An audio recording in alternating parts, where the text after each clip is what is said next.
안녕하세요. 민병진의 바다낚시입니다. 이번 시간에는 저번에 가망만에 가가지고 숭어를 낚았을 때 잠깐 설명은 했었어요. 그 현장에서.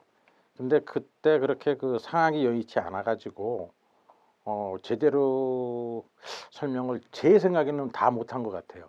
그래서 실내에서 다시 한번 정리를 해드리고 싶어가지고 이렇게 낚싯대를 들고 왔습니다. 그런데 이제 한 가지 단점은 천장이 낮아가지고 전체로 펴가지고를 못한다는 거.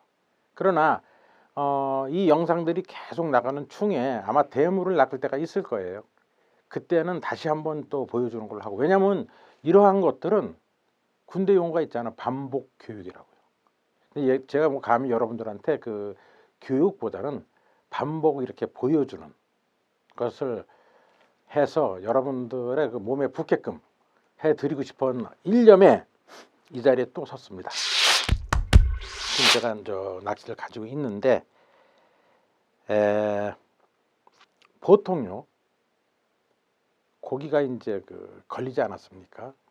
그러면 제가 이제 옆모습을 이렇게 탁 보면은 일단 대기서부터 시작하겠습니다. 보통 우리가 이렇게 합니다. 이렇게. 즉 낚싯대를 이렇게 이제 기다리고 있는 거예요. 이 편안하니까요. 저도 이렇게 많이 기다립니다. 이걸 누르고 장시간을 갖다가 서 있다 보니까. 그러다 고기가 다 걸렸어요. 그대로 챔질을 합니다. 해볼게요. 자, 이 이상을 올리면 제가 이렇게 꼿꼿이 서가지고는 더 이상 제낄 수가 없어요. 이게요. 그럼 이거를 갖다가 낚싯대를 90도까지 세워 하면은 이거 못 세웁니다. 안 올라가요. 그럼 이걸 꼭 90도까지 세우려고 그러면 제가 이제 그때 허리가 뒤로 갑니다. 이만큼. 이게 얼마나 힘듭니까? 이게요. 어휴, 몸이 다 떨리네. 그런데 요것이 여기로 왔을 때는 이렇게 기다리고 있다가요. 이렇게요. 그러다가 고기가 걸렸어요. 걸었어요. 올라가잖아요. 딱 여기까지 90도까지 이렇게 섰습니다. 좀 들섰죠. 그때 무엇을 하냐면은 요거를 살살 들어 올립니다. 요 팔굽을 위로 요렇게요. 요렇게 올리면은 낚싯대 방향이 좀 어떻게 해야 돼요? 뒤로 가죠. 그래가지고 더 제껴 그러면은 허리를 뒤로 꺾는 게 아니라 이 팔굽만 올라가면은 이렇게요. 이건 되지 않습니까? 그럼 낚싯대가 벌써 몇 도예요? 뒤로 적어도 40도 이상까지는 누웠을 거예요. 그럼 낚시는 멋지게 이렇게 U자형으로 휩니다. 이렇게요. 이 각도를 기억해 주십시오. 그 다음에 요 각도 하고, 그리고 요 각도 하고. 그래서 이 낚싯대는 겨드랑이에다 놓고 하는 거는 선상 낚시할 때 많이 써요. 선상 낚시는 뒤로 안 제끼잖아요. 여기서 이렇게 해서 감고 막 이렇게 곡패질하니까. 그렇지만 갯바위 낚싯대는 여기다 걸고 이런 식으로 걸어서 90도로 세우고, 더 세우고 싶으면 팔굽을 들어가지고 이 간격을 벌리면서 이렇게 제끼는 거죠. 아시겠죠? 그 다음에 낚싯대 각도의 가치에 대해서 설명을 해주겠습니다. 이 낚싯대가 예를 들어 가지고 100만 원짜리예요. 물론 현장에서 설명을 했습니다.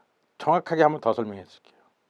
이 낚싯대를 이렇게 딱 90도로 수직을 해서 90도까지 딱 세우면은 고기가 걸려 있을 때요. 이거 100만 원어치입니다. 요게요. 그런데 요 정도로 했어요.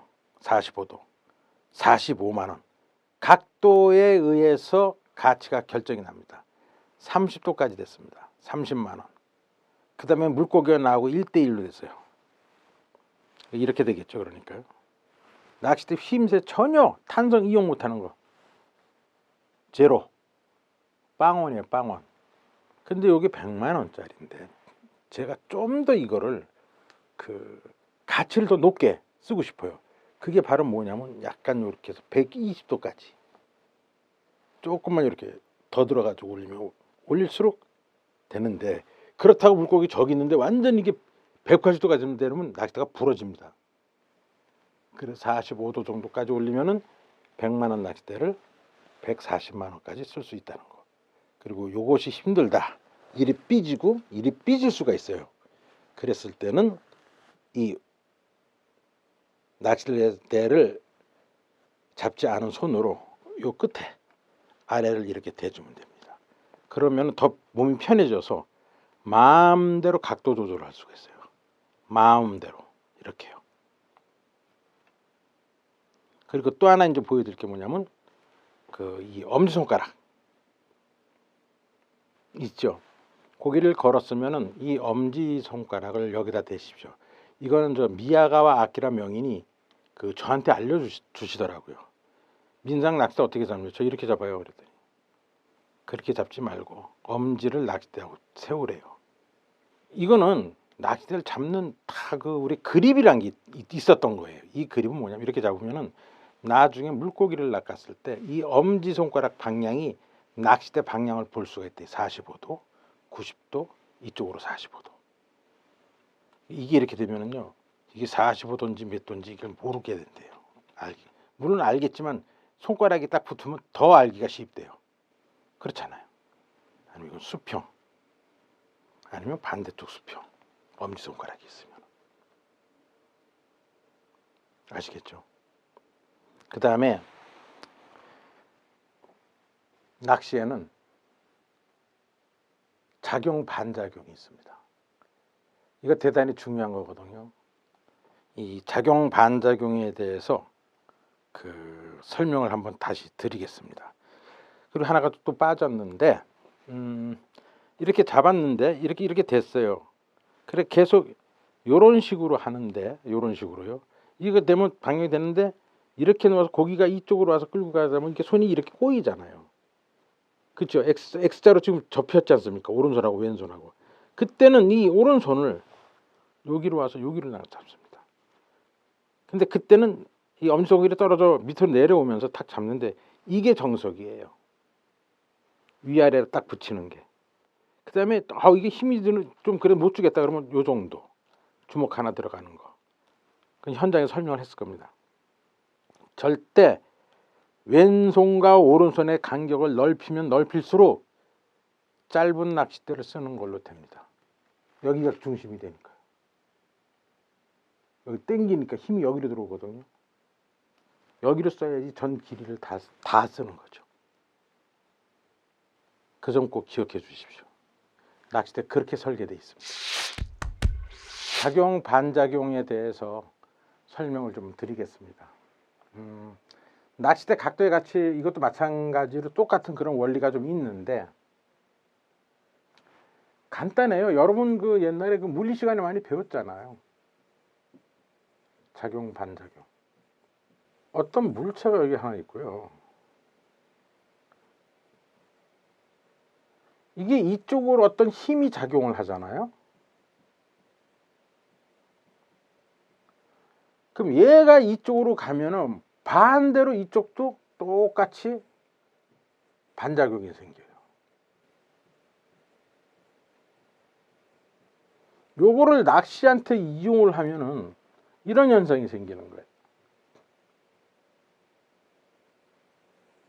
이 기점을 놓고 내가 이거를 갖다가 당기면 요거에 그대로 반대 방향으로 물고기도 간다는 얘기죠.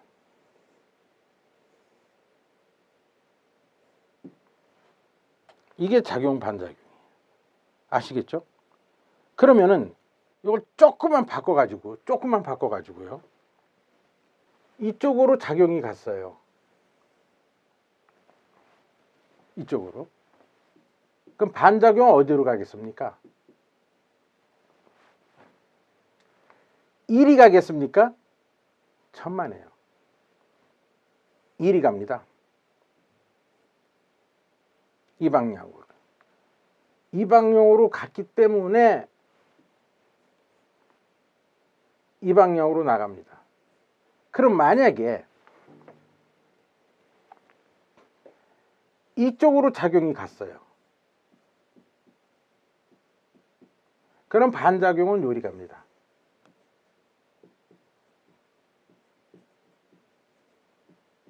이것이 물고기가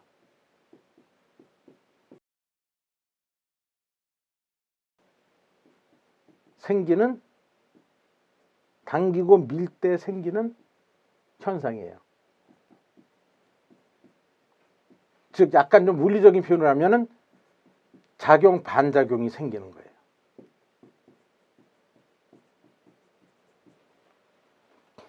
낚싯대 각도가요. 제가 거기선 그렇게 얘기를 했어요. 이거 뜨는 거 보니까 감성돔은 아닌데 했을 때요. 숭어 같다고. 감성돔이 이렇게까지 뜨진 않을 것 같고 숭어 같은 예감이 드는데요. 숭어. 이거 숭어입니다. 이렇게 옆으로 뜨는 건 숭어예요. 어디 볼까요?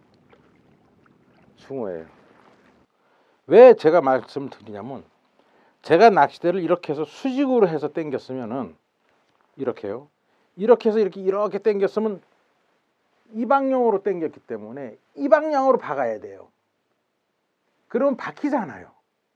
근데 내가 이거를 갖다가 이렇게 옆으로 해서 당겼단 말이에요. 옆으로 이렇게. 이거는 조금 끄는 게 크지 않은 감생이 스타일이나 떴는데요. 일부러 낚시를 눕히니까 고기를 띄워버렸는데 무슨 고기인지 모르겠네요. 저쪽에서 이만큼 흘러왔을 때 그리고 무는데 이건 굉장히 떴거든요. 지금 이렇게 되면 까딱 잘못하면 이게 숭어가 될 확률도 있습니다. 이게. 그럼 낚싯대가 이렇게 하면 이런 식으로 해서 내가 이리 당기니까 이건 반작용이라서 이 방향으로 나가야 돼요. 이 각도로. 요 각도로 나가야 되는데, 통상 감성돔 같은 경우에는 내가 요렇게 하면 요놈은 조금 더 물속에 들어가는 그 현상이 있거든요. 근데 이 녀석은 내가 요만큼 당기니까 지도 똑같이 해서 표면에 떠버린 거예요. 보이진 않는데.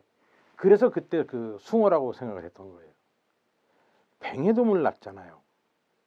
그럼 우리가 뱅에돔을 탁 낚으면 전부 다 이렇게 들어 올립니다. 이렇게. 내가 이렇게 들어 올리면은 이렇게 당기니까 작용 반작용에서 얘는 이 방향으로 가는 거예요.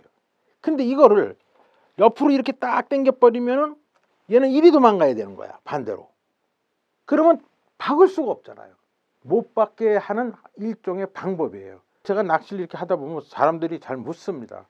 왜 낚싯대를 갖다가 수평으로 해서 당기냐고. 간단해요. 작용 반작용의 원리를 이용해서 똑같은 방향으로 도망가면 박는 게 덜하다. 그 원리입니다. 그거는 제가 긴 꼬리뱅이를 한 마리 이제 낚았어요. 나중에 40을 넘는 건데, 김석이라고 여수에서 있는 분인데 그분하고 했을 때 원투를 때려가지고 탁 낚았는데, 그걸 끌고 와야 되는데 그 오다 보니까 여들이 많아요. 박을 것 같아요. 수심도 별로 안 깊고. 그래서 낚싯대를 완전히 이렇게 수평으로 만들어가지고 수평으로 요렇게 해서 당겼어요. 그 낚싯대는 이제 이런 식으로 해서 이렇게 휘었습니다. 못 박는 거예요. 왜? 이쪽으로 당기니까. 그냥 가만히 서 있으면은 깔아앉습니다. 근데 계속 조금씩 감으면서 자꾸 당기니까, 얘는 당기고 이쪽으로 당기니까 반대로 도망을 가야 되잖아요. 그러니까 박지를 못하는 거예요. 계속 반대로만 가고. 그래서 조금씩 당겨와 가지고 발 밑에 왔을 때 이제는 이제 수직으로 해서 승부를 낸 적이 있습니다. 그래 꺼내보니까 41인가 43인가 그래요. 그것을 그때 같이 갔던 김태용 기자가 이제 설명을 했는데, 너무 오래된 얘기가 돼가지고 여러분은 기억을 못할 겁니다. 그래서 오늘 제가 설명해 드리고 싶은 것은, 평소 제가 낚시를 할 때 낚시를 눕히는 이유는 작용 반작용의 원리를 이용해서 고기를 되도록이면 박지 못하게 하는 원리, 띄워서 낚으려고 하는 것, 그것이 이제 하나. 두 번째는 뭐냐면은, 이렇게 했을 때 각도를 세웠을 때 이 각도를, 이 안각이죠. 그러니까 이 각도를 갖다가 아까 여기서 이렇게 했던 것을 수평에서 그 현상을 만들어 가지고 낚싯대 가치를 점점 올리는 거죠. 무슨 얘기냐면, 이런 상태에서는 빵원 이렇게 90도가 돼버리면은 100만 원, 45도가 되면은 45만 원, 30도가 되면 30만 원, 또 빵원 30만 원, 45도니까 45만 원, 90도가 되니까 100만 원. 그 다음에 여기서 조금 더 틀어버리면은 140만 원의 가치. 이걸 있다고 상상을 해주세요. 그 다음에 여기다 얻는 건 뭐냐면 작용 반작용의 원리를 이용해 가지고 물고기를 못 받게 만든다는 거.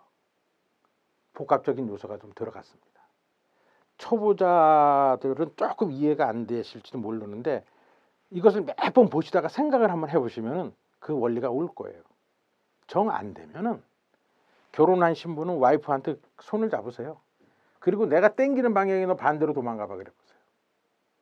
그래서 이렇게 땡기면 이대로 도망갈 겁니다. 그런데 소파에 올라가고 내가 밑에서 땡기면은 위로 도망갈 거예요. 근데 내가 소파에 올라가고 와이프 보고 앉으라 그래가지고 땡기면 와이프는 기쓰고 그 반대로 갈 겁니다. 물고기는 그래요. 땡기는 방향이 반대니까 내가 그 방향을 만들어 버리는 거예요. 미리. 왜냐하면 물속에 여 같은 게 많으니까 바뀌잖아요. 그거를 여러분들한테 말씀드리고 싶었습니다.